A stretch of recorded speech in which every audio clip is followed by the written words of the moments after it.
Indigenous voice. नमस्कार। सूचना, जानकारी र मनोरञ्जनको त्रिवेणी विविधताबीच एकता इन्डिजिनस टेलिभिजन र आइटिभी नेपालको समाचारमूलक कार्यक्रम इन्डिजिनस भोइसमा तपाईंलाई स्वागत छ। साथमा छु म डोल्मा शेर्पा। स्वतन्त्र सामाजिक सञ्चार संस्था इन्डिजिनस मिडिया फाउन्डेसनले उत्पादन गरेको यो समाचारमूलक प्रस्तुति इन्डिजिनस भोइस कार्यक्रम हो। यस कार्यक्रम मार्फत केही विश्लेषणात्मक समसामयिक सामाजिक सन्दर्भ र ताजा जानकारीहरू प्रस्तुत गर्दै आएका छौं। यस क्रममा आजको कार्यक्रममा संसदमा विविधताको झल्को 26 जनाले मात्र मातृभाषामा शपथ लिए, देशमा रहेका संरक्षित क्षेत्रहरूबाट आदिवासी जनजातिको मानवाधिकार गम्भीर उल्लङ्घन भइरहेको खुलासा, आदिवासी नीति र कानूनको खाँचो, संखुवासभामा निर्माणाधीन अप्पर अरुण जलविद्युत आयोजनामा स्वतन्त्र पूर्व सुसूचित सहमति लागू गर्ने सहमति, स्थानीयवासी पनि लाभान्वित, राष्ट्रिय आदिवासी जनजाति महिला महासंघको समानान्तर अर्को नयाँ कार्यसमिति गठन, 8औं महाधिवेशन अवैधानिक भएको दावी लगायतका समाचार तथा विश्लेषणात्मक समाचार प्रस्तुत गर्नेछौं। नवनिर्वाचित प्रतिनिधि सभाका 275 सांसद मध्ये 26 जनाले मात्र मातृभाषामा शपथ लिनुभएको छ। प्रतिनिधि सभामा 150 भन्दा बढी गैरखस नेपाली मातृभाषी सदस्यहरू निर्वाचित भए पनि 26 सांसदले 14 मातृभाषामा शपथ लिनुभएको छ। संसद सचिवालयका अनुसार सांसदहरूले उर्दू, तामाङ, भोजपुरी, थारू, कोयु, मैथिली, सान्थाली, नेपाल भाषा, अवधी, मुस्लिम र हिन्दी भाषामा शपथ लिएका छन्। एकजना सदस्यले मधेसी भाषामा शपथ लिएको भए पनि त्यो भाषा खुलेको छैन। अहिलेसम्मको तथ्याङ्कमा मधेसी भाषी भनेर बेग्लै भाषाको रेकर्ड छैन। शपथ ग्रहण समारोहमा सांसदहरूले आफ्नो जातीय पहिचान झल्कने पोसाक सहित संसदमा उपस्थित हुनुहुन्थ्यो भने केहीले राष्ट्रिय पोसाक लगाएका थिए। शपथ ग्रहण समारोहमा उपस्थित रहनुभएका केही सांसदहरूसँग शपथपछि हाम्रा सहकर्मीले कुराकानी गर्नुभएको थियो। यो कुराकानी हेरौं। अब यो पहिलोचोटि आउँदैछु संसद भवनमा र जनताले यो खालको एउटा ठुलो जिम्मेवारी दिएको छ। एउटा आम तामाङ समुदायको थुप्रै खालका मुद्दाहरू पनि छन्। त्यो मुद्दाहरूलाई स्थापित पनि गर्न चाहन्छौँ र संविधानमा उठाउने कुरा र सदनमा उठाउने कुरामा मेरो सबैभन्दा त्यहाँ जोडदल हुन्छ र मुख्यतः अब संविधानमा जति पनि विषयहरू कायम छ, अहिलेसम्म छ, तर त्यसलाई कार्यान्वयन भएको छैन र त्यो कार्यान्वयन गर्नको निम्ति मेरो धेरै नै जोडबल हुन्छ। मेरो त यो तेस्रो पटक हो। त्यसकारणले अब अनुभव अहिले चाहिँ पहिलाको तुलनामा धेरै नयाँ मान्य सदस्यज्यूहरूसँग भेट्न पाइएको छ, गफ गर्न पाइएको छ। अब मुलुकमा केही गर्छु भनेर चाहिँ युवा पिँढीहरूको ठुलो प्रतिनिधित्व छ। त्यसकारणले पहिलाको तुलनामा युवाहरूको चाहिँ प्रतिनिधित्व अलि बढी पनि यहाँ देखिएको हुँदा अब मुलुकमा अलिक काम गर्ने वातावरण अझै राम्रो बन्छ कि भन्ने खालको एउटा देखिएको छ भने अर्को अब हामी व्यवस्थापिका संसदको हैसियतले हुन त हाम्रो काम मुलुकका लागि, जनताका लागि चाहिने कानुन बनाउने हो, नियम बनाउने हो, होइन? त्यो हुँदाहुँदै पनि अब हाम्रो जस्तो विकास हुनुको देशमा जनताका दैनिक समस्याका विषयदेखि लिएर विकास निर्माणका काममा पनि हामी धेरै खट्नु पर्ने हुन्छ। त्यसकारणले त्यस्ता कामहरूमा पनि यो संसदको ध्यान अलिकता गएन, अर्थात् त्यस्ता जनताका जीविका सम्बन्धी काममा हामी जनप्रतिनिधिहरूको चाहिँ ध्यान अलिक गम्भीरताका साथ गएन भने विभिन्न किसिमको विसङ्गतिहरू उत्पन्न हुन्छ भन्ने पनि कुरा अलिअलि देखिन थालेको छ। त्यसकारणले हामीले आफ्नो पदीय जिम्मेवारी इमान्दारीपूर्वक निर्वाह गर्ने जनप्रतिनिधिहरूले, त्यसमा तलदेखि माथिसम्म, र अर्को चाहिँ दल र चाहिँ दलका शीर्षस्थ नेताहरू पनि देशका निम्ति, जनताका निम्ति दलीय स्वार्थ र व्यक्तिगत सत्ता खेलको कुरा भन्दा पनि अझ माथि उठेर काम गर्नुपर्छ भन्ने खालको वातावरण चाहिँ बनेको छ अहिले। एकदमै जिम्मेवारी थपियो भन्ने महसुस गरेको छु। अब देश र जनताप्रति प्रतिबद्ध, हिजो पनि प्रतिबद्ध नै थिए, तर अझ थप प्रतिबद्ध हुनको निम्ति मलाई आजको यो जुन शपथ छ यसले थप जिम्मेवारी दिएको छ। यो देशले नै मलाई चाहिँ जिम्मेवारी सुम्पिएको छ। यो जिम्मेवारीलाई मैले कुशलतापूर्वक निर्वाह गर्नुपर्छ भन्ने खालको जिम्मेवारी महसुस भएको छ। अहिलेको यो व्यवस्थामा अहिलेको जुन खालका चाहिँ संविधान अनि संविधानमा व्यवस्था भएका जुन विषयवस्तुहरू छ त्यसलाई स्थापित गर्ने, त्यसलाई जीवन्त कार्यान्वयन गर्ने कुरा महत्त्वपूर्ण एउटा भूमिका यो हुन्छ। अर्को सँगै यो समाजमा भएको जुन खालका चाहिँ सुशासनलाई स्थापित गर्ने र समाजमा भएको आवश्यकता जो खालका चाहिँ विकास निर्माणदेखि यो समाजको सामाजिक र आर्थिक हिसाबले यसको विकासको कुराहरूसँग हाम्रो भूमिका त्यहाँ नै सशक्त भूमिका त्यही हुन्छ भन्ने हो। माझी समुदायको तर्फबाट प्रतिनिधि सभामा पहिलो महिला प्रतिनिधिको रूपमा म उपस्थित भइरहँदाखेरि मैले के अनुभूति गरेको छु र के जिम्मेवारी महसुस गरेको छु भने हामी माझी जाति भनेको चाहिँ हिजोको राज्य व्यवस्थाले असाध्यै चाहिँ अन्यायमा हैन पारेको समुदाय हो। हाम्रो पहुँच राजनीति हिसाबले कतै पनि थिएन र समावेशी जुन मुद्दा अहिले चाहिँ गणतन्त्र पछि आयो, गणतन्त्र संहिता धर्मनिरपेक्षता समावेशी र समानुपातिक सिद्धान्तको कारणले गर्दा आज हामीले प्रतिनिधित्व गर्ने अवसर पाइरहेको छौँ र यो अवसरलाई हामीले हाम्रो समुदायको पक्षमा चाहिँ आवाज उठाउने र संविधानले दिएको अधिकारलाई चाहिँ पुनः व्यवहार्यता कार्यान्वयनको निम्ति नै हामीले चाहिँ जोड दिने कुरोलाई नै मुख्य प्राथमिकता हुन्छ भन्ने लाग्छ। धनकुटावासी सबै दाजुभाइ दिदीबहिनीको जनताको इन्कम बढाउँछु, गरिबी घटाउँछु होइन, जनतालाई सुशासनको निम्ति महत्त्वपूर्ण पहल प्रयत्न गर्नेछु। 5 वर्षभित्र यो सबै तपाईँले भन्नुभएको कुरा सबै कम्प्लिट हुन्छ? मैले योभन्दा पहिला विगतमा पनि म थिएँ होइन, मैले धेरै काम गरेको छु। आउने दिनमा मलाई लाग्छ जनतालाई शिरमा राखेर शासक नबनिकन सेवक बनिकन काम गर्ने प्रयत्न गर्छु। हिजो पनि गरेछु, भोलि पनि गर्ने भन्ने मलाई विश्वास छ। जनता, त्यहाँका जनता सबैलाई म खुसी राख्न चाहन्छु। एकदम यो त राम्रो भयो, नयाँ अनुभव भयो होइन, राजनीति गरियो तर अब यो राजकीयमा चाहिँ अब नयाँ अनुभव भयो, ठिकै छ, खुसी नै छु। तपाईँको भूमिका कस्तो रहला अबको 5 वर्षमा? मेरो भूमिका मैले सक्दो अब गर्ने कुरा भयो, विशेष गरेर संविधानमा लेखिएका तर कार्यान्वयन नभएका, अब कानुन बनाएर त्यसलाई कार्यान्वयन गर्नुपर्छ भन्ने मुख्य हो। त्यसपछि अब कार्यान्वयनको पक्षमा चाहिँ अब जुन अहिले रहेका विषयहरू तर अब रक्षा गरेर संविधानमा लेखिएका विषयहरू तर अहिले त्यसलाई रक्षा गरेर जाने भन्ने चाहिँ मुख्य भूमिका मेरो चाहिँ आफ्नो विचारले त्यो गर्छु भन्ने छ। हजुर, जुन नागरिक उन्मुक्ति पार्टी र हाम्रा माग मुद्दाहरू रहेका छन् होइन, हामीले चाहिँ एउटा मागलाई लिएर अगाडि आएका छौँ। हाम्रो मागलाई लिएर हामी चाहिँ यो पश्चिमबाट जन्मिएको छौँ होइन, त्यो मागलाई चाहिँ हामी छोड्ने छैनौँ। त्यो माग भनेको चाहिँ हाम्रो 72 सालको घटनामा चाहिँ हाम्रा जुन निर्दोष थारूहरूलाई होइन झुटा मुद्दा लगाएर अहिलेसम्म पनि कारागारमा राखेको छ, हामी चाहिँ उहाँहरूको रिहाईको लागि पहल गर्नेछौँ, रिहाईको लागि आवाज उठाउनेछौँ। उहाँहरूमाथि झुटा मुद्दा लागेको मुद्दालाई चाहिँ मुद्दा खारेज गरेर होइन उहाँहरूलाई चाहिँ कारागार मुक्त गराउनको लागि पहल गर्नेछौँ। संसदको यो समाचारपछि एफिक सम्बन्धी अर्को समाचार। संघ सभामा निर्माण हुन लागेको 1061 मेगावाटको अप्पर अरुण जलविद्युत आयोजनामा स्वतन्त्र अग्रिम जानकारी सहितको मन्जुरी एफिक लागू हुने भएको छ। विश्व बैंकको लगानीमा नेपाल सरकारले निर्माण गर्न लागेको उक्त आयोजनामा एफिक लागू गर्ने भएको हो। संघ सभाको खाँदबारीमा आयोजित एक समारोहमा त्रिपक्षीय सहमति पत्रमा हस्ताक्षर गरिएको छ। सहमति पत्रमा नेपाल विद्युत प्राधिकरण, स्थानीय समुदाय र भोटखोला गाउँपालिका बीच त्रिपक्षीय सम्झौता भएको हो। विश्व बैंकले संयुक्त राष्ट्र संघको ILO 169 को कानूनभित्र रही स्थानीय आदिवासी जनजाति समुदायको मन्जुरी लिएर मात्र आयोजना अघि बढाउन सहमति भएको नेपाल आदिवासी जनजाति महासंघका निवर्तमान अध्यक्ष जगत बरामले बताउनुभयो। यो संयुक्त राष्ट्र संघले नै आदिवासी जनजातिको अधिकारलाई विश्वव्यापी बनाउँदै गएको छ। त्यसैको फलस्वरूप चाहिँ संयुक्त राष्ट्र संघले घोषणा गरेका आदिवासीका विभिन्न अधिकारहरूलाई पालना गर्ने क्रममा चाहिँ अहिले हामीले देख्दाखेरि विश्व बैंक, वर्ल्ड बैंक चाहिँ सबैभन्दा अगाडि देख्दछौँ।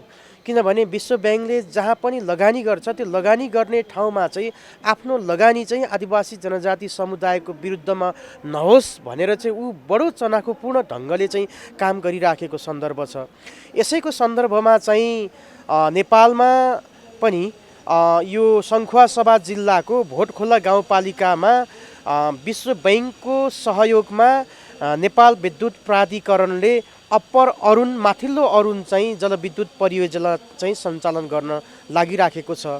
र यो माथिल्लो अरुण जलविद्युत परियोजनाबाट चाहिँ हुने विभिन्न क्षतिहरूको आकलन गर्दै जाँदाखेरि त्यस परियोजनाबाट प्रभावित हुने क्षेत्रमा रहेका आदिवासी जनजाति समुदायको चाहिँ विपरीत अथवा त्यसको विरुद्धमा चाहिँ वर्ल्ड ब्याङ्क जान सक्दैन भन्ने अभिप्रायले चाहिँ त्यहाँका आदिवासी जनजाति समुदायसँग चाहिँ एपिक गरेपछि मात्रै यो प्रोजेक्टको काम सुरु गर्ने भन्ने कुरा चाहिँ विश्व ब्याङ्कले गरिसकेपछि नेपाल विद्युत प्राधिकरण र नेपाल आदिवासी जनजाति महासङ्घको सहकार्यमा हामीले भर्खरै मात्रै अप्पर अरुणमा चाहिँ यो एपिक गर्ने काम चाहिँ सम्पन्न गरेका छौँ र विशेष गरेर यो एपिक चाहिँ हामीले विगत 3 वर्षदेखि हामी त्यसमा निरन्तर काम गर्दै आइराखेका छौँ र सङ्खुवासभा जिल्लाको भोटखोला गाउँपालिकाको वडा नम्बर 2, 3 र 4 र 5 यो 4वटा वडामा चाहिँ त्यहाँका आदिवासी जनजातिहरूलाई त्यो अप्पर अरुण 1061 मेगावाटको चाहिँ त्यो हाइड्रो इलेक्ट्रिसिटी प्रोजेक्टले पार्ने विभिन्न खाले सकारात्मक असर नकारात्मक असरहरूलाई न्यूनीकरण गर्दै त्यहाँका आदिवासी जनजातिहरूलाई क्षतिपूर्ति दिने सन्दर्भमा चाहिँ हामी निरन्तर काम गऱ्यौँ र त्यो निरन्तर काम गराइको चाहिँ पछि अहिले हामी सफल भएका छौँ। त्यसैले अहिले त्यो भोटखोलाको चाहिँ स्थानीय आदिवासी जनजाति समुदाय र नेपाल विद्युत प्राधिकरणको बिचमा चाहिँ एउटा एपिक सम्झौता भएको छ र विद्युत प्राधिकरणले त्यो हाइड्रो प्रोजेक्टको काम गरिराख्दाखेरि त्यहाँका आदिवासी जनजातिहरूलाई पर्ने चाहिँ सबै खाले चाहिँ नकारात्मक असरहरूलाई न्यूनीकरण गर्नको लागि र त्यो असर बापत चाहिँ त्यहाँका चाहिँ स्थानीय आदिवासी जनजातिहरूलाई चाहिँ क्षतिपूर्ति स्वरूप अहिले नेपाल विद्युत प्राधिकरणले चाहिँ भोटखोला गाउँपालिकामा रहेका आदिवासी जनजाति समुदायलाई 55 करोड नेपाली रुपैयाँ चाहिँ यो सहयोग गर्ने अनुदान दिने भन्ने चाहिँ हामीले सम्झौता गरेका छौँ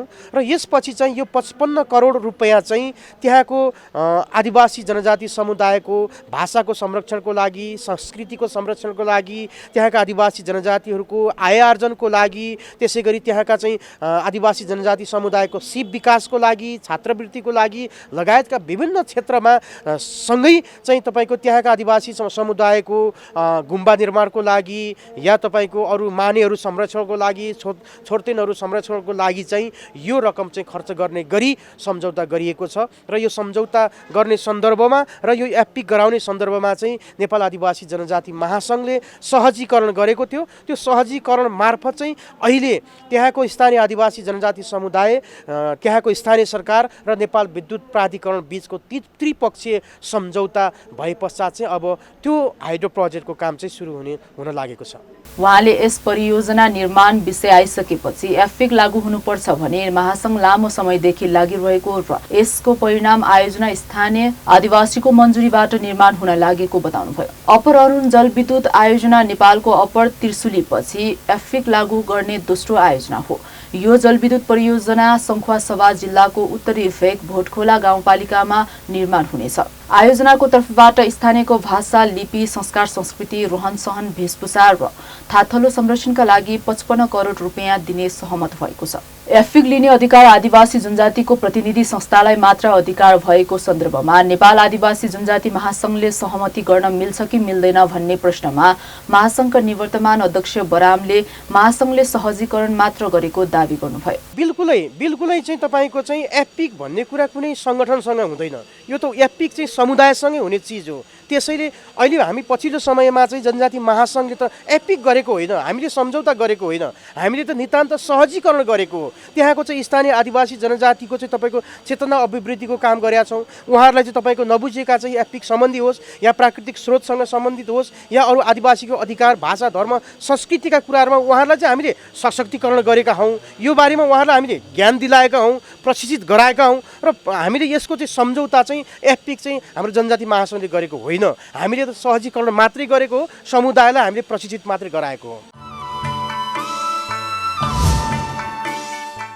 अन्तर्राष्ट्रिय कानून अनुसार वनजन्य प्राकृतिक स्रोत र साधनमा आदिवासी जनजातिको विशेष अधिकार कानूनी र नीतिगत रूपमा नै स्थापित गराउन जनस्तरबाट नै पहल सुरु भएको छ। आदिवासी जनजाति अनुसन्धान तथा विकास केन्द्र सिप्रेटले संघ, प्रदेश र स्थानीय तहका सरकारहरूसँग यी अधिकारलाई कानूनी रूपमा सुनिश्चित गराउन वकालत र पैरवी गरिरहेको छ। यही पृष्ठभूमिमा हामीले संरक्षणविद, आदिवासी अधिकारकर्मी तथा स्थानीय स्तरमा अभ्यासकर्ताहरूको अनुभव सहितको यो थप रिपोर्ट। आदिवासी जनजातिको भूमि, भूक्षेत्र र प्राकृतिक स्रोतहरूमाथिको अधिकारको सम्मान र पहुँचका लागि नीति र कानुनमा अधिकार स्थापित गर्न र गराउन आदिवासी जनजाति अनुसन्धान तथा विकास केन्द्र सिप्रेटले विभिन्न गतिविधिहरू गरिरहेको छ। यसै साता मात्र सो संस्थाले विभिन्न साझेदार संस्थाको सहकार्यमा अधिकारमुखी संरक्षण सम्बन्धी अनुसन्धान तालिम कार्यशालाको आयोजना गरेको छ।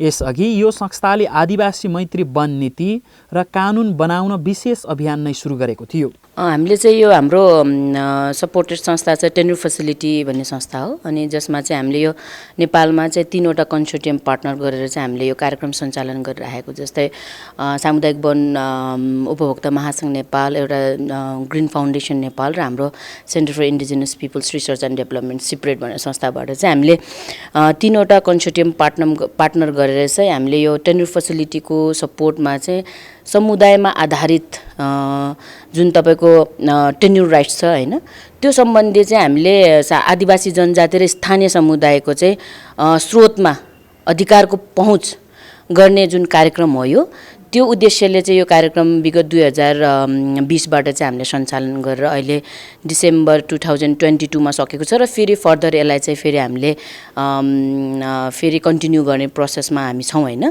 त्यो अन्तर्गतमा चाहिँ विशेष गरेर यो सिप्रेटले चाहिँ सामुदायिक वनभित्र अथवा समुदायमा आधारित वनहरू, जस्तै हाम्रो आदिवासी जनजातिहरूको प्रथाजनित वनहरूलाई चाहिँ स्थानीय स्तरमा चाहिँ स्थानीय पालिका अथवा स्थानीय सरकारबाट चाहिँ वन ऐन बनाएर, स्थानीय वन ऐन बनाएर त्यसमा चाहिँ आदिवासी जनजातिहरू स्थानीय समुदायहरूको चाहिँ वन स्रोतमाथिको पहुँचलाई चाहिँ यसले सुनिश्चित गर्ने मेन उद्देश्य हो यसको होइन। त्यो उद्देश्य गर्ने क्रममा चाहिँ हामीले चाहिँ यसबाट सिप्रेटले चाहिँ किन हामीले यो कार्यक्रम गर्यो भन्दाखेरि चाहिँ सामुदायिक वनभित्र पनि आदिवासी जनजातिहरूको अधिकारहरू सुनिश्चित हुन नसकेको र त्यसमा पनि सामुदायिक वनभन्दा बाहिर पनि जुन प्रथाजनित हाम्रो आदिवासी जनजातिहरूको प्रथाजनित वनहरू छ त्यसलाई चाहिँ हाम्रो सुनिश्चितता गर्न नसकेको, रिकग्निसन नभएको, त्यो हिसाबमा चाहिँ हामीले स्थानीय सरकारबाट चाहिँ स्थानीय वन ऐन बनाएर त्यसलाई चाहिँ बनाउने पहल अथवा उहाँहरूसँग चाहिँ छलफल गरेर उहाँहरूलाई बनाउन लगाएर अथवा हामीले चाहिँ यसको महत्त्वबारे हैन, स्थानीय वन ऐनको महत्त्वबारे चाहिँ उहाँहरूलाई चाहिँ छलफल गराएर उहाँहरूले चाहिँ वन ऐन बनाउने र त्यो वन ऐनभित्र चाहिँ हाम्रो आदिवासी जनजाति र स्थानीय समुदायको चाहिँ अधिकार सुनिश्चित गर्ने प्रक्रिया हो। र यसै सन्दर्भमा चाहिँ अहिले हामीले विगत 2 वर्षदेखि यो कार्यक्रम गर्दै आएकोमा चाहिँ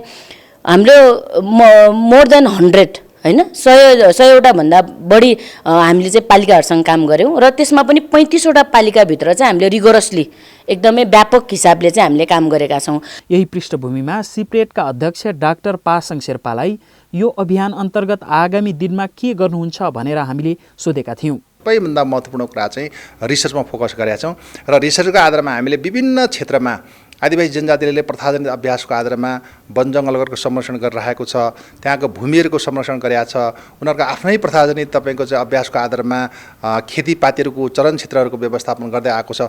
त्यो सबै कुरालाई अध्ययन अनुसन्धान गर्ने र त्यसको आधारमा दस्तावेजीकरण गरेर अनि त्यसको आधारमा चाहिँ बल्ल चाहिँ यो नीतिगत तपाईँको पैरवी गर्ने खालको कामहरू गरेका छौँ। र सँगसँगै सिप्रेटले के गरेको छ भन्दाखेरि अहिले विभिन्न पालिकाहरू मार्फत तपाईँको आदिवासी जनजातिको जुन खालको प्रथाजनित अभ्यासहरू छ अथवा प्रथाजनित संस्थाहरू छ त्यो प्रथाजनित अभ्यास र संस्था मार्फत जुन तरिकाले प्राकृतिक स्रोत साधनहरूको संरक्षण गर्दै आएको छ त्यो कुरालाई संरक्षण गर्दै आएको कुरालाई कानुनी मान्यता दिलाउनको लागि पनि हामीले कामहरू गर्दै आएका छौँ। यसको प्रभाव त अहिले के छ भन्दाखेरि हालसालै हाम्रो सिप्रेट संस्था मार्फत विभिन्न तपाईँको टिएफ भन्ने एउटा कार्यक्रम छ, त्यो टिएफ कार्यक्रम अन्तर्गत नेपालका विभिन्न पालिकाहरूमा वन ऐन पास भएको छ र त्यो वन ऐनमा चाहिँ के छ भन्दाखेरि आदिवासी जनजातिहरूले परापूर्व कालदेखि आफ्नै प्रथाजनित कानुन र अभ्यासको आधारमा जुन तरिकाले वन जङ्गलहरूको संरक्षण गर्दै आएको छ त्यो कुरालाई निरन्तरता दिने अथवा त्यसलाई कानुनी मान्यता दिने भन्ने खालको कुरा चाहिँ ऐनमै तपाईँको पास भइसकेको अवस्था छ। र हालसालै तपाईँको चुम्नुब्री गाउँपालिका गोर्खाको त्यहाँ पनि के छ भन्दाखेरि त्यहाँको शाक्य परम्परा र आम्ची परम्पराहरू छ, त्यसलाई पनि के छ भन्दाखेरि कानुनी मान्यता दिलाउने भन्ने तरिकाले हामीले विगत लामो समयदेखि काम गर्दै आएछौँ र त्यसलाई पनि अब तपाईँको छिटै त्यो ऐन पास गर्ने भनेर त्यहाँको अब कार्यपालिका गाउँपालिकाको अध्यक्ष निमल लामाज्यूले प्रतिबद्धता जाहेर गर्नुभएको छ। त्यसमा पनि हामीले काम गर्ने भनेर लागिरहेको छौँ। त्यस कारणले गर्दा अहिले चाहिँ के छ भन्दाखेरि ऐनहरू पास गर्ने कामहरू भइरहेको छ र यसलाई अब कार्यान्वयनमा जाने खालको कुरा चाहिँ फेरि अर्को च्यालेन्जिङको पाटो पनि छ। तर पनि हामीले के छ भन्दाखेरि अब आउने दिनमा चाहिँ अब त्यो पास गरेको ऐनलाई कसरी कार्यान्वयनमा लाने, कार्यान्वयनलाई लानको लागि चाहिँ अब हामीले के खालको कुराहरू गर्नुपर्छ भन्दाखेरि विशेष गरेर त्यहाँको क्षमता अभिवृद्धिको कुरादेखि लिएर अरू कामहरू जे जति गर्नुपर्ने त्यो खालको कुरामा हामीले अबको आउने दिनमा चाहिँ फोकस गरिरहेछौँ। यसैगरी सिप्रेटका कार्यकारी निर्देशक डाक्टर पासाङ डोल्मा शेर्पा पनि आगामी यात्रा चुनौतीपूर्ण रहेकाले यो अभियान थालिएको बताउनुहुन्छ। सिप्रेटले चाहिँ centre for indigenous people research and development सिप्रेटले चाहिँ हामीले चाहिँ विशेष गरेर चाहिँ आदिवासी जनजातिको अधिकारलाई कसरी सुनिश्चित गर्न सकिन्छ भन्ने हिसाबले चाहिँ हामीले विभिन्न अनुसन्धानहरू गर्दै आएका छौँ र अनुसन्धान मात्रै नभएर चाहिँ हामीले चाहिँ यो एभिडेन्स बेस्ड पोलिसी एडभोकेसी भन्छ यो एभिडेन्स जुटाउने कामहरू चाहिँ हामीले गरिरहेका छौँ हैन। किन भन्दाखेरि चाहिँ हाम्रो यो विभिन्न अनुसन्धानले त देखाइसकेको छ, तर हाम्रो पनि अनुभवले चाहिँ के देखाएको छ भन्दाखेरि चाहिँ यो आदिवासी जनजातिहरूको चाहिँ विशेष गरेर चाहिँ जैविक विविधता संरक्षण गर्नको लागि हैन, यो दिगो रूपमा चाहिँ वन जङ्गल संरक्षण गर्नको लागि र सबैभन्दा महत्त्वपूर्ण चाहिँ हाम्रो यो अभ्यास, हाम्रो शैली, हाम्रो ज्ञानलाई चाहिँ संरक्षण गर्नको लागि ठुलो टेवा पुर्याउँदै आइरहेको र त्यो ठुलो टेवा पुर्याउँदै आइरहेको तर पनि तपाईँको चाहिँ विभिन्न यो फरेस्ट रेजिम विशेष गरेर चाहिँ राष्ट्रिय निकुञ्ज संरक्षण क्षेत्रहरूले चाहिँ कुनै पनि ठाउँमा चाहिँ हाम्रो अधिकारलाई चाहिँ सुनिश्चित गर्नको लागि अथवा यो आवाजलाई चाहिँ सुनिश्चित गर्ने खालको ठाउँ नभएको हुनाले त्यो ठाउँलाई चाहिँ हामीले कसरी फिलअप गर्न सक्छौँ। जसले गर्दाखेरि चाहिँ यो अब जस्तै यो पोस्ट बायोडाइभर्सिटी फ्रेमवर्कमा जुन चाहिँ भर्खरै COP15 CBDले चाहिँ पारित पनि गरिसकेको छ, त्यहाँ चाहिँ यो 2030 भित्रमा चाहिँ 30%ले चाहिँ संरक्षण क्षेत्र विस्थापन गर्ने भन्ने कुरा छ। त्यहाँ चाहिँ फेरि अब यो चाहिँ काली लाग्दो खालको पनि देखिन्छ। किन भन्दाखेरि चाहिँ भइरहेको संरक्षण क्षेत्र र राष्ट्रिय निकुञ्जमा पनि आदिवासी जनजातिहरूले धेरै पीडा भोगिरहेको छ र अझ 30%ले एक्सपेन्सन भयो भने त झन् अब के होला भन्ने खालको यो एकदम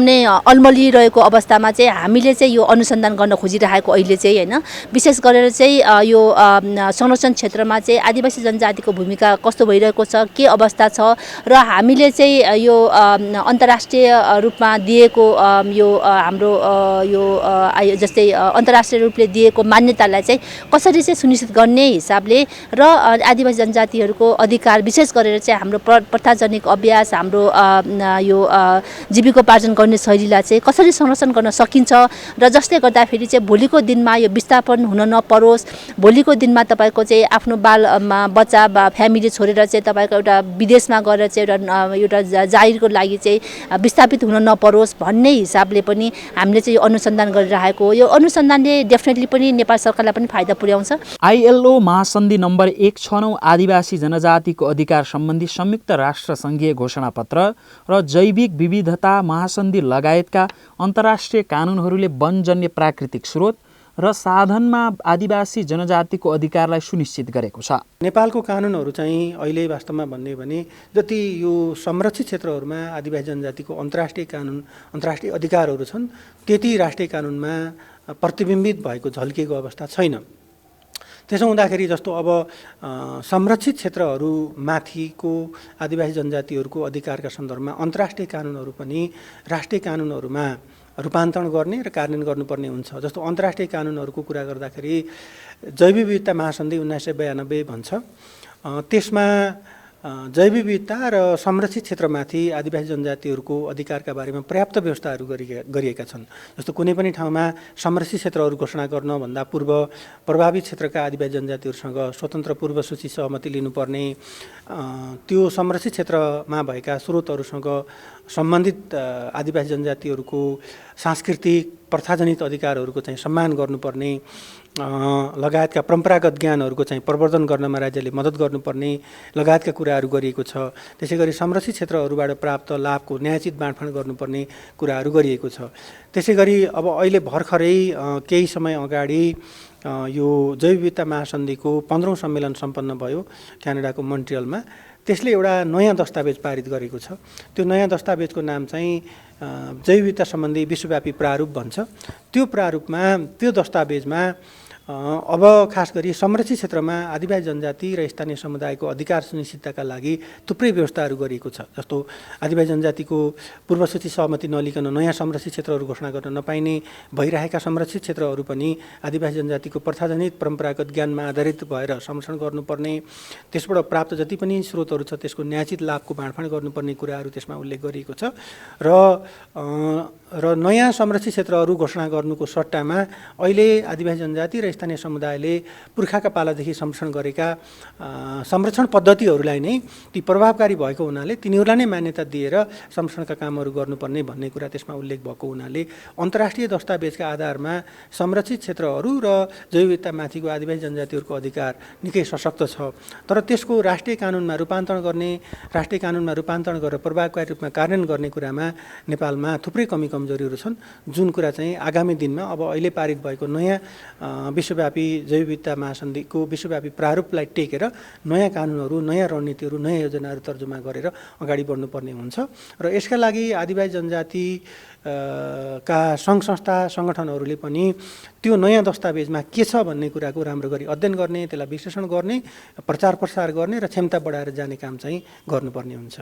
जैविक विविधताको संरक्षण गर्ने उद्देश्यले घोषित देशका संरक्षित क्षेत्रहरूबाट आदिवासी जनजातिको मानव अधिकार भने उल्लङ्घन भइरहेको यस क्षेत्रमा क्रियाशील अभ्यासकर्ताहरूको अनुभव छ। आदिवासी जनजाति अनुसन्धान तथा विकास केन्द्र सिप्रेडले राजधानीमा आयोजना गरेको एक कार्यक्रममा संरक्षणविद, आदिवासी अधिकारकर्मी तथा स्थानीय स्तरमा कार्यरत अभ्यासकर्ताहरूले संरक्षित क्षेत्र सम्बन्धी यस्तो धारणा राखेका हुन्। संरक्षित क्षेत्रमा वास्तवमा वन्यजन्तु संरक्षण,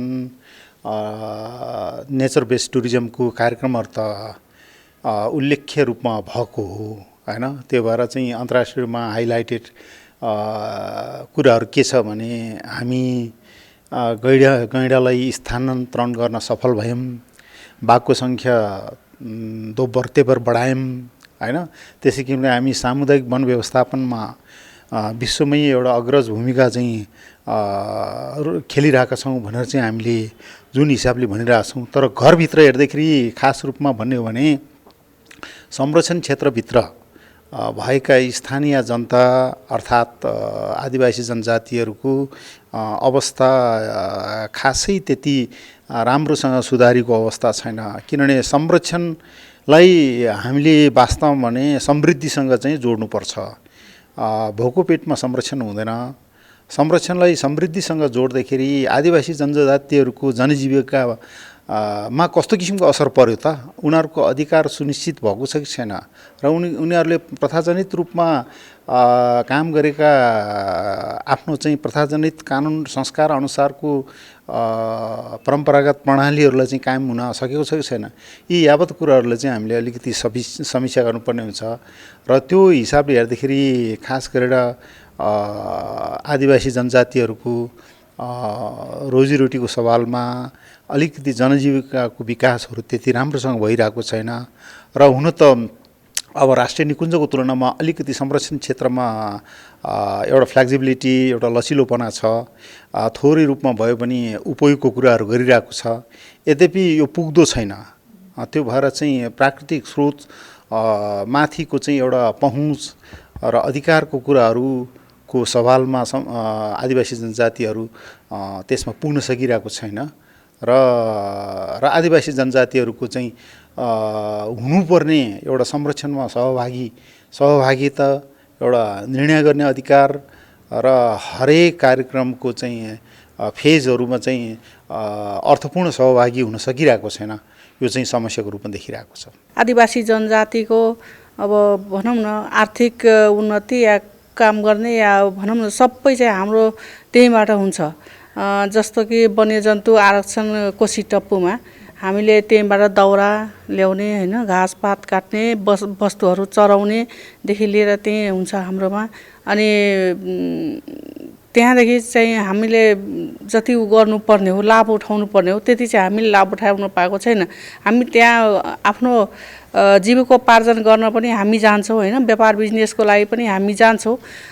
जस्तो कि साग टिप्नेदेखि लिएर माछा मार्ने र यो पटेर काट्छ हाम्रो थारू समुदायमा विशेष गरेर पटेर काटेर ल्याउँछ र पटेरमा त्यो पटिया बुन्ने भन्छ गुन्द्री बुनेर बजारमा बेचेर हामी चाहिँ जीविकोपार्जन गर्छ त्यहाँ। अनि त्यो काट्न पनि दिइराखेको छैन अहिले आरक्षणले। हामीलाई त्यहाँ चाहिँ धेरै तनाव छ, धेरै पीडादायक तनावहरू दिइराखेको हुन्छ त्यहाँको आर्मीहरूले।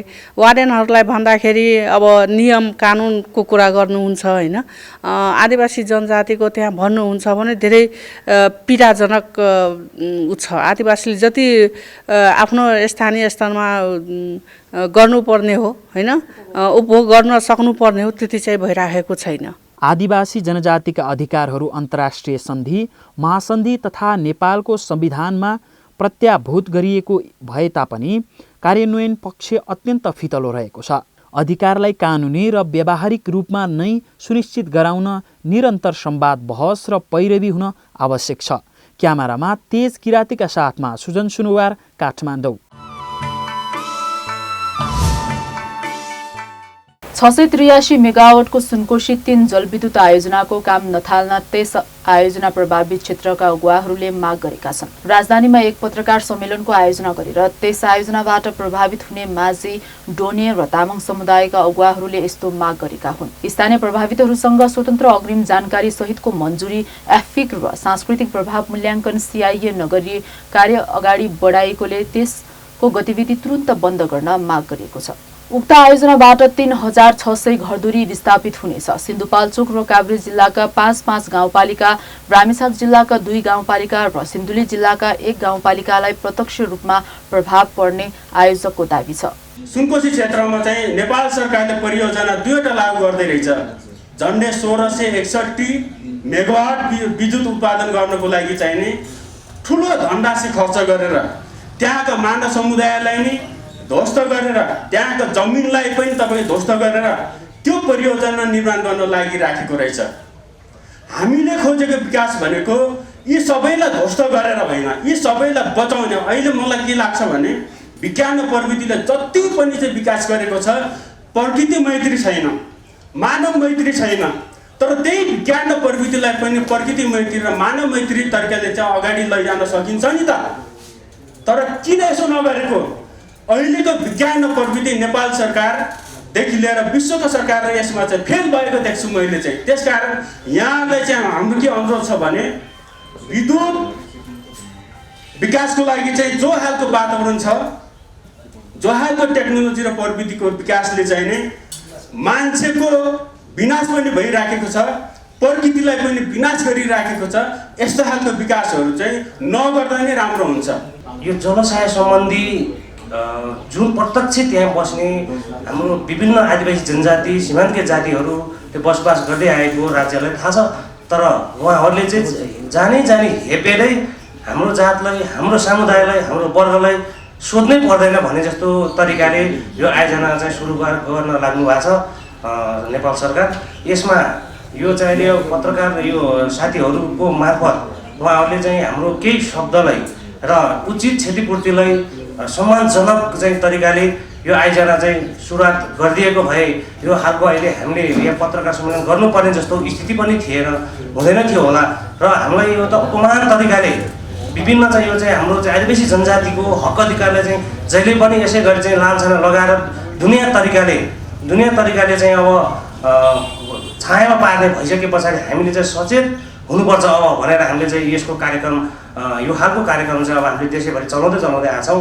र यसमा सरसम्मानसहित चाहिँ राज्यले हाम्रो त्यो चाहिँ विभिन्न जाति, हाम्रो माझी जातिहरूलाई चाहिँ रोजीरोटीदेखि लिएर हाम्रो हक अधिकार, संस्कार, संस्कृति हरेक कुरा चाहिँ लोप हुने भएको कारणले गर्दामा र धेरैवटा यस्तो आयोजना पहिला पनि चाहिँ नेपाल सरकारले हाम्रो जातिहरूलाई सोध्दै नसोधिकन चाहिँ खोला जगर बगरको चाहिँ कामहरू चाहिँ थमाथमी आफ्नो किसिमले चलाउँदाखेरि हाम्रो जातिहरू धेरै विस्तारित भएको हामीले अध्ययन गर्दै आएका छौँ। र त्यसको लागि हामी अब पनि सधैँ यसरी चाहिँ राज्यले चाहिँ हामीलाई थिचोमिचो गर्दै होइन, हाम्रो अधिकारलाई कुण्ठित गर्दै लाँदै होइन, हामीलाई चाहिँ जहिले पनि विस्तारित गराउँदै लाने हो भने अब हामीले चाहिँ के गर्नुपर्छ, हामीले यसमा आवाज चाहिँ उठाउनुपर्छ भनेर हामीले चाहिँ व्यापक छलफल अहिले गाउँ टोलमा पनि चलाइराखेका छौँ। सहायक नदी किनाराहरू जस्तै सुनकोशी, अब तमोर, अरुण, दुधकोशी, इन्द्रावती लगायतका सहायक नदीहरूका चाहिँ किनारहरूमा उहाँहरूको बस्ती छ होइन। 1825मा जुन नेपालको एकीकरण पृथ्वीनारायण शाहको नेतृत्वबाट भयो त्योभन्दा अगाडिदेखि नै उनीहरू चाहिँ त्यो सहायक नदीहरूमा चाहिँ बस्दै आइरहेका छन् होइन। उनीहरूको आफ्नै किसिमको भाषा, आफ्नै किसिमको धर्म, आफ्नै किसिमको संस्कार, अझ भनौँ भने सत्ता सञ्चालनको आफ्नै किसिमको परम्परागत तरिकाहरू पनि थिए र अहिले पनि केही अवशेषको रूपमा चाहिँ हामी देख्न सक्छौँ विभिन्न माझी बस्तीहरूमा होइन। त्यसो हुनाले जब 1825को जुन एउटा चाहिँ नेपाल एकीकरणको पश्चात सिङ्गो नेपाल बन्यो एक प्रकारले चाहिँ तपाईँ भौगोलिक रूपमा मात्रै भनौँ न होइन बन्यो, त्यस पछाडि चाहिँ केन्द्रीय लेभलबाट जुन किसिमको चाहिँ अब सत्ताको चाहिँ अब बन्थ्यो त्यही किसिमको चाहिँ सत्तालाई चाहिँ हामीले पनि जबरजस्त के अरे अप्नाउँदै जानुपर्ने इन्भाइरोमेन्ट बन्दै गयो होइन। अब मैले अघि नै पनि भने माझी भन्ने बित्तिकै एउटा माछा अथवा चाहिँ डुङ्गासँग रिलेटेड दिमागमा सबैको आउने गर्छ र स्वाभाविक रूपमा चाहिँ माझीहरूको चाहिँ जानेको पेसा नै र चाहिँ उनीहरूको पुर्ख्यौली पेसा पनि त्यही नै हो। उनीहरू चाहिँ माछा मार्ने, खोलामा गएर माछा मार्ने होइन, अथवा चाहिँ दोभानहरूमा चाहिँ डुङ्गा चलाउने र चाहिँ आफ्नो जीविकोपार्जन गरिरहेका थिए।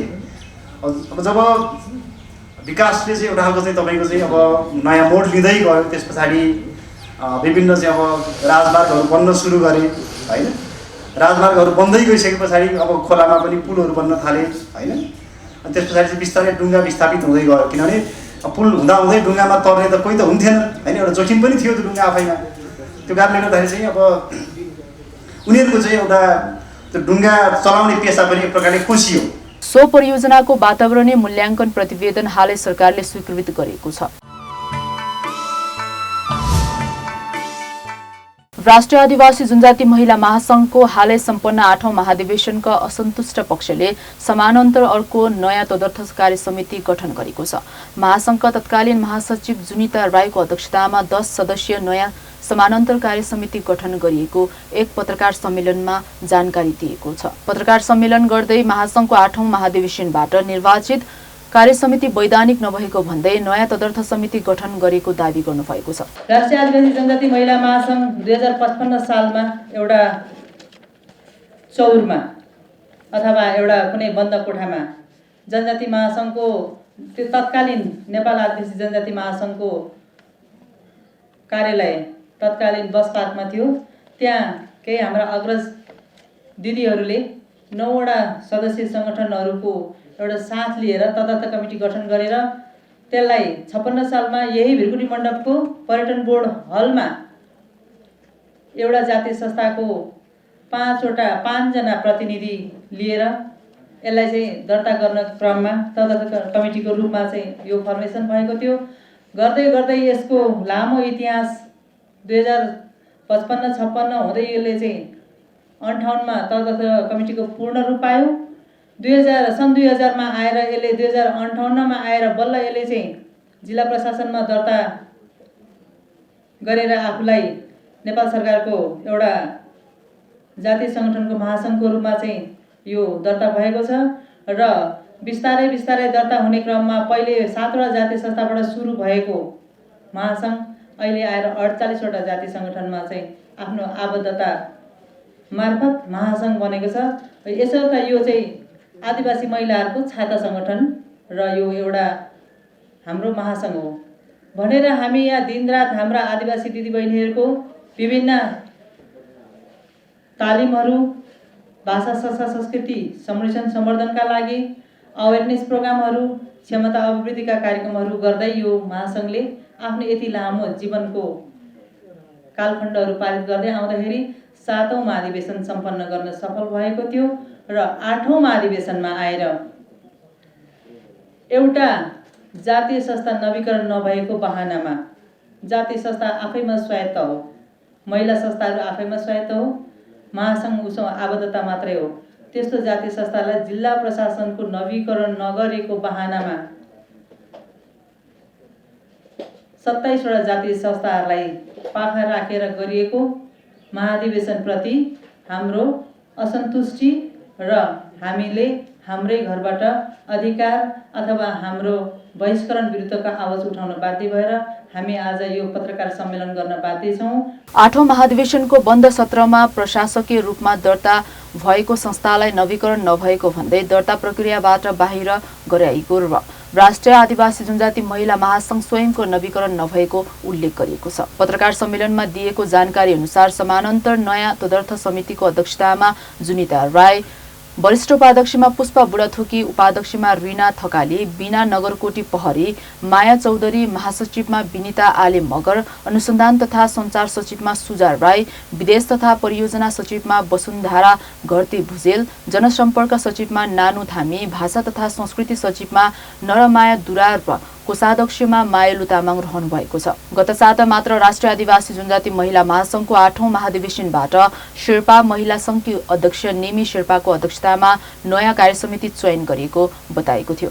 महासंघमा 48 जातीय महिला संस्था आबद्ध रहेको छ। शेर्पाको अध्यक्षतामा चयन भएको नयाँ कार्यसमिति वैधानिक नभएको भन्दै 27 वटा महिला जातीय संस्थाले बन्द सत्रमा ध्यानाकर्षण सहित विरोध जनाएको थियो। यसअघि 8औं महाधिवेशनबाट निर्वाचित कार्यसमितिले एकलौटी ढंगबाट नयाँ कार्यसमिति चयन गरी निर्वाचन सम्पन्न गरिएको विरोध पक्षले बताएको थियो।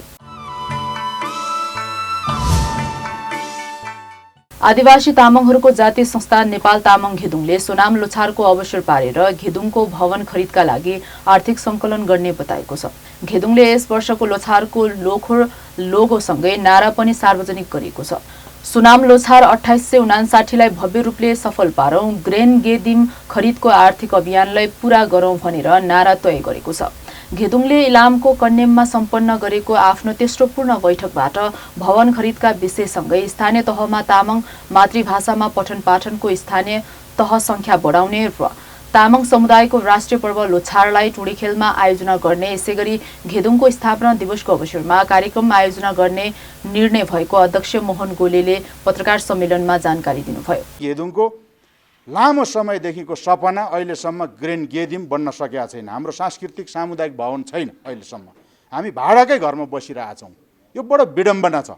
त्यसकारणले गर्दा यो वर्षौँदेखिको सपना पुरा गर्नको लागि अहिले यो 9औं महाधिवेशनबाट निर्वाचित हाम्रो कार्यसमितिले जुन ग्रेन गेदिम खरिदको लागि आर्थिक अभियानको घोषणा गरेर अगाडि बढेको छ। अहिलेसम्म लगभग 33,28,265 रुपियाँ सङ्कलन भएको हाम्रो रेकर्डमा देखिन्छ। तथापि यो गति अलिक धीमा पनि छ, किनकि बीचमा निर्वाचनहरू आए, हिन्दू समुदायका चाडपर्वहरू परे, के कारणले गर्दाखेरि हाम्रो अभियानहरू अलि स्लो गतिमा चाहिँ छ। तर फेरि बाहिर देश विदेश राष्ट्रिय अन्तर्राष्ट्रिय रूपमा सबै साथीहरू उत्साहका साथ लागिरहनु भएको छ। भित्रभित्र कामहरू भइराखेको छ। त्यो हुनाले हामीले यसलाई अझ द्रुत गतिमा अगाडि बढाउने, प्रदेश प्रवास जिल्ला स्थानीय समिति भातृ सङ्गठनहरू सबैले एकसाथ अभियानहरू सञ्चालन गर्ने। त्यसको लागि चाहिँ कम्तीमा हाम्रो 1 वर्ष कार्यकाल अवधि पुरा भएको भन्ने अवधि चाहिँ 2079 चैत 1 गते 1 वर्ष कार्यकाल पुरा हुन्छ। त्यो कार्यकाल पुरा हुँदा चाहिँ एउटा आकार हामी निकाल्दैछौँ। के गर्ने हामी भन्ने किसिमको एउटा यही हामीले अहिले जो प्रस्ताव गरेका छौँ त्यो भवन खरिद गर्ने हाम्रो हैसियत पुग्छ कि अथवा अर्को ठाउँ जग्गा खोजेर हामीले किन्नुपर्ने परिस्थिति निम्तिन्छ।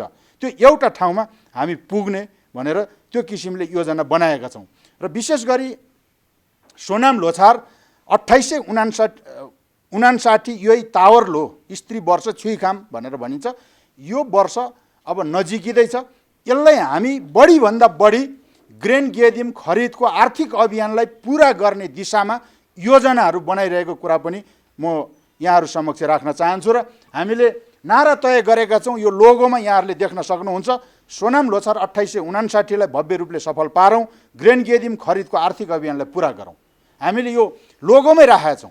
अब हाम्रो जति पनि नेपाल तामाङ घेदुङद्वारा आयोजित कार्यक्रमहरू हुन्छन् ती सबै कार्यक्रममा यो लोगो प्रयोग हुन्छ र जति पनि त्यस्ता गतिविधिहरू सबै ठाउँमा यो आर्थिक अभियानलाई उठाउने हिसाबले, आर्थिक सङ्कलन गर्ने हिसाबले कार्यक्रम गर्ने गरी लोछारको सांस्कृतिक महोत्सवहरू सञ्चालन गर्ने गरी तयारी भइरहेछ। त्यसको लागि नेपाल तामाङ संस्कृति घेदुङ, नेपाल तामाङ ताम्बा घेदुङ, नेपाल तामाङ कलाकार सङ्घ, नेपाल तामाङ बोन्बो घेदुङको साथीहरूसँग समन्वय गरेर जाने योजना रहेको कुरा म यहाँहरूलाई जानकारी गराउँछु। विशेष मुख्य गरी नेपाल तामाङ घेदुङले अब विगतदेखि मनाउँदै आएको टुँडी खेलमा जुन लोछार छ त्यो यहाँहरूलाई थाहा छ कोभिड-19 को कारणले हामीले 2 साल मनाउन पाएनौँ, कहिले हलमा कहिले पार्टी प्यालेसमा पनि मनायौँ। तथापि त्यति उल्लासमय वातावरण मनाउन नपाएको सन्दर्भमा यस वर्ष हामी दुवै तरिकाले एउटा सार्वजनिक समारोहको दृष्टिकोणले बाहिर हाम्रा मुद्दाहरू बुलन्द गराउने, हाम्रा सामाजिक सांस्कृतिक आन्दोलनका कुराहरू, ग्रेन गेदिमको आर्थिक अभियानलाई पुरा गर्ने कि आर्थिक सङ्कलन पनि गर्ने भन्ने हिसाबले हामी गइरहेछौँ र घर घरमा पनि हामीले चाहिँ विभिन्न पूजापाठ शुभकामना आदान प्रदान होइन हरेक हिसाबले त्यो घर घरमा जसरी मान्नुपर्ने हो त्यो किसिमले मान्नको निम्ति पनि अनुरोध गरिरहेका छौँ। र राष्ट्रिय रूपमा यहाँ 2टा कार्यक्रम हामीले आयोजना गर्छौँ। 2079 माघ 6, 7, 8 गते टुडी खेलमा हाम्रो बृहत लोछार कार्यक्रम त्यहाँ राष्ट्रिय कलाकारहरूको उपस्थितिमा विशेष रौनकताका साथ गर्ने गरी साथीहरू लागिरहनु भएको छ। त्यो तयारी भइरहेको कुरा म यहाँहरूलाई जानकारी गराउन चाहन्छु। र अर्को चाहिँ हामीले यो बौद्धको हायत चौर यो अगाडिको फिल्डमा चाहिँ घेदुङ स्थापना दिवसको अवसरमा पारेर यो लोछार पछिको पुर्णे चाहिँ घेदुङको स्थापना दिवस पर्छ भनेर हाम्रो तिथि हामी त्यो तिथिमा आधारित हौँ, त्यस कारणले त्यो तिथि तोकिएको छ। त्यही अवसरमा चाहिँ हामीले माघ 20, 21 र 22 गते यहाँ एउटा राष्ट्रिय कलाकारहरूको उपस्थितिमा व्यापक रूपमा चाहिँ लोछार सांस्कृतिक महोत्सव समापन कार्यक्रम यहाँ राख्ने योजना बनाएका छौँ। घेदुङको सभाहल चुच्चेपाटीमा आयोजित पत्रकार सम्मेलनमा बैठकमा भएको निर्णयका विषयमा जानकारी दिएको हो। आदिवासी गुरुङ समुदायको राष्ट्रिय पर्व तमु लोछारको तयारी पूरा भएको छ। यसै साथ तमु युल छोजदी गुरुङ राष्ट्रिय परिषदमा पत्रकार सम्मेलन गर्दै लोछारको तयारी भइसकेको तमु लोछार मूल आयोजक समितिले जानकारी दिएको हो। हरेक वर्ष पुस 15 गते मनाइने गुरुङहरूको राष्ट्रिय पर्व लोछारको अवसरमा नेपाल सरकारले सार्वजनिक बिदा दिँदै आइरहेको छ। यस वर्ष तो लो अर्थात् बाघ वर्गको बिदाई गर्दै हि लो अर्थात् बिरालो वर्गको स्वागत गरेर लोछार भव्यका साथ मनाउने भएको हो।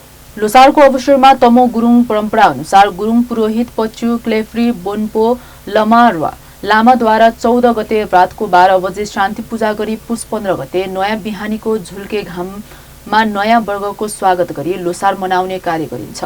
तमो लोछार गुरुङ समुदायले देशभर विभिन्न स्थानमा र काठमाडौँमा बसोबास गुरुङहरूले टुडीखेलमा भव्यका साथ मनाउँदै आइरहेको छ। यस वर्षको लोछार प्रधानमन्त्रीको प्रमुख आतिथ्यमा सम्पन्न हुने, यसैगरी पुस 15 गते बिहान 9 बजे बसन्तपुरबाट गुरुङ संस्कार झल्कने झाँकी सहित टुडीखेल पुगेर मनाउने तयारी भइरहेको आयोजकको भनाइ छ। राष्ट्रिय पर्व तमु लोछार हिलो बिरालो वर्ग 2079 मा तमुहरूको आह्वान संस्कृति तथा भाषिक समानताको लागि तमुवानको आन्दोलन बाघ वर्गको विदाई तथा हिलो बिरालो वर्गको स्वागत गरी मनाइने यस महान चाडको पावन अवसरको पूर्व सन्ध्यामा तमु लोछार हिलो बिरालो वर्गको तयारी सम्बन्धमा जानकारी गराउनको लागि गरिएको पत्रकार सम्मेलन कार्यक्रमको प्रमुख अतिथि सङ्घ संस्थाका अध्यक्ष एवं प्रतिनिधिहरूमा पत्रकार बन्धुहरूमा उपस्थित मान्यगण्य तथा विभिन्न माध्यमहरूबाट हामीलाई प्रत्यक्ष वा परोक्ष रूपमा हेरिरहनुभएका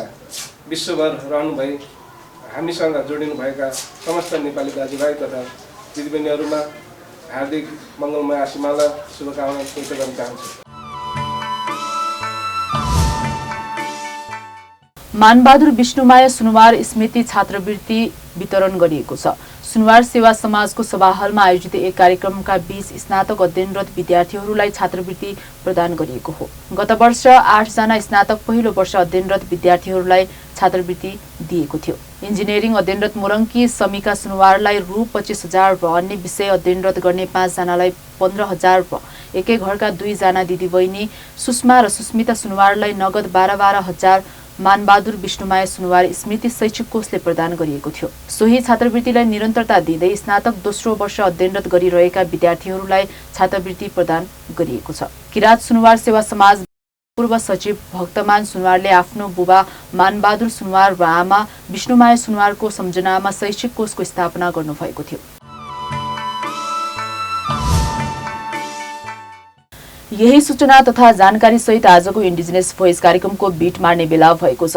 तपाईको सुविधाका लागि हाम्रा कार्यक्रमहरू युट्युबमा पनि अपलोड गर्ने गरेका छौं। तपाईले आफ्नो सुविधा अनुसार कार्यक्रम हेर्न सक्नुहुनेछ। इन्डिजिनियस भोइस कार्यक्रमलाई इन्डिजिनियस टेलिभिजनको वेब पेज www.indigenous television.com मा पनि राखिएको छ। कार्यक्रम र कार्यक्रमका कुनै विषयवस्तुका विषयमा तपाईँको सुझाव वा टिप्पणी भएमा हामीलाई इमेल सम्पर्क गर्न सक्नुहुनेछ। हामीलाई सम्पर्क गर्ने इमेल ठेगाना हो indigenous-television@gmail.com। हामी आदिवासी राष्ट्रका मूलधारा हौँ। हाम्रो सरकारमा हामीले नै खबरदारी गर्नुपर्छ। यही सन्देश र सूचनासहित आजको इन्डिजिनस भोइस कार्यक्रमबाट हामी सबै बिदा चाहन्छौँ। तपाईँको यो साता सुखद रहोस्। नमस्कार।